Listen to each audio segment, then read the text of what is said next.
Hello and welcome to this little tutorial, which is to show you the stripping of chrome parts in a plastic model kit. And it's something that you'll have probably heard or read about on forums or read about in magazines, and some of you may wonder why you'd actually want to do this, as chrome plated parts are generally done to replicate, say, a chrome bumper on a car, or a chrome, in this case, a chrome exhaust can for a motorbike. This particular one is one half of the two end cans for the Tamiya Ducati 916 model. Now, in some cases, most people will be happy with the finish, giving them the result they need. People who are a bit more picky may prefer a more realistic chrome finish, such as the Alclad finish. The biggest problem are ejector pin marks and sprue marks, such as where the sprue connects here. Once you've clipped these off, this will actually show black plastic underneath, most likely black it usually is, or whatever colour the underlying plastic is, and it's very hard to touch up to make it look in keeping with the rest of it. Of course, you have the same problem with seam lines. You glue two halves together, you're going to get a seam line, and if you are going to be picky about your build, then obviously it's just not going to look the part. So in most cases, the chrome finish will be stripped and replaced. So in this case, we're going to strip the chrome finish on all four of these. I'll just show you one to start with. And all I'm using to strip the chrome is ordinary domestic thick bleach. This particular brand, Power Force, which is a brand from Aldi, if you're familiar with that particular supermarket. And it's just a case of pour it on and watch the chrome dissolve. Now, just a quick note, the actual speed of the action of the bleach on the chrome varies from kit to kit and from part to part. Some bits you can actually see dissolving in front of your eyes, other bits take a little while, you have to leave them sitting there. This particular one I don't know, because I've never tried it on a Tamiya part before, so we'll see how this goes.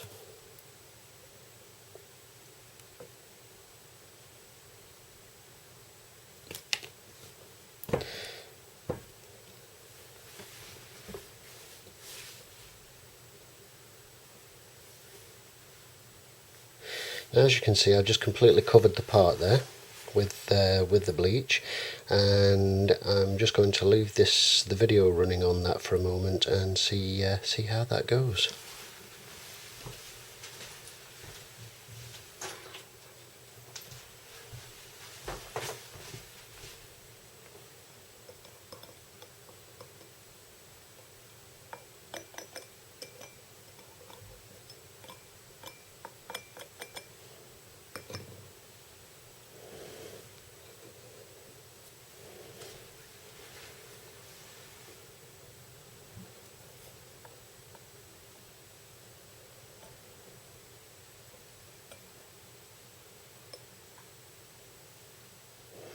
Okay, you can see already there at the top we've still already got a reaction. The chrome's starting to strip away. You see the black portions there, and you can actually see that increasing as we watch it.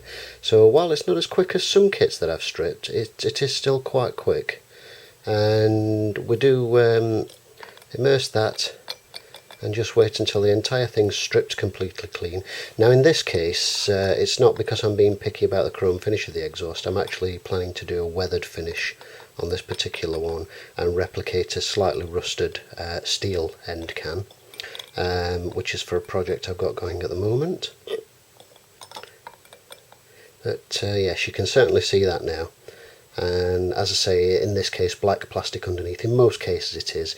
In some cases you'll find a white sort of resin type plastic underneath, but ultimately the procedure's the same. I find this the quickest and the easiest way to remove chrome plating. It doesn't harm the plastic part in the slightest, and it certainly worked for me every time. And everybody has bleach under the sink. It's ideal, really. I've tried Mr. Muscle degreasers and various other things after reading comments on various forums and such like, and never had the level of success I have with this. So it's a little tip for you. Once you're done there, you see that's completely gone, and once you've done, it's literally a case of stick that under a running tap, rinse it clean, and give it a good clean, let it dry, and you're ready for prep work and paint.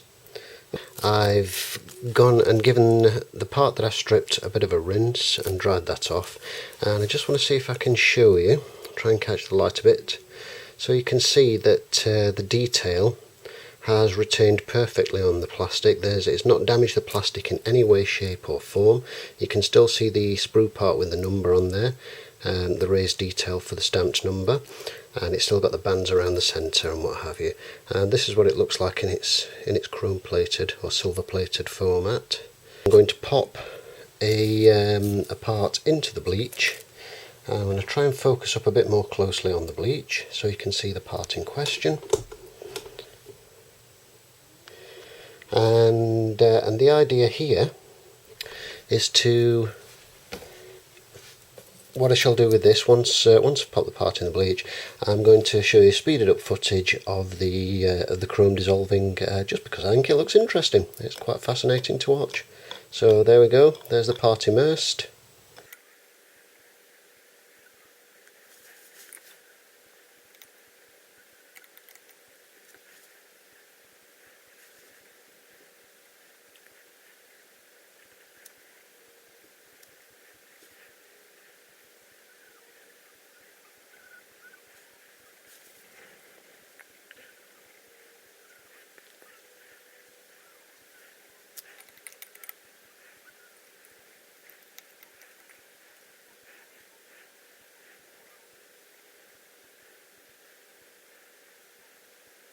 And there you go. How great is that?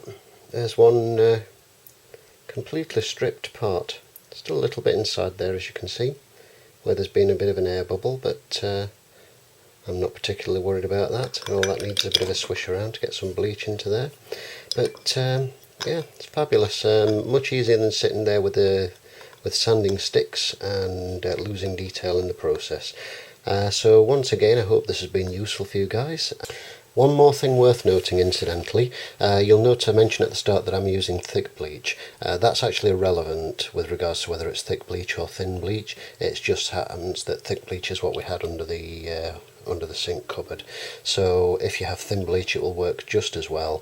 The main things to remember, of course, is it's bleach. It's not the most pleasant stuff, so do be careful how you use it. Make sure you use it in a sensible manner, in a controlled environment, and somewhere where you're not likely to knock it over and make a mess everywhere.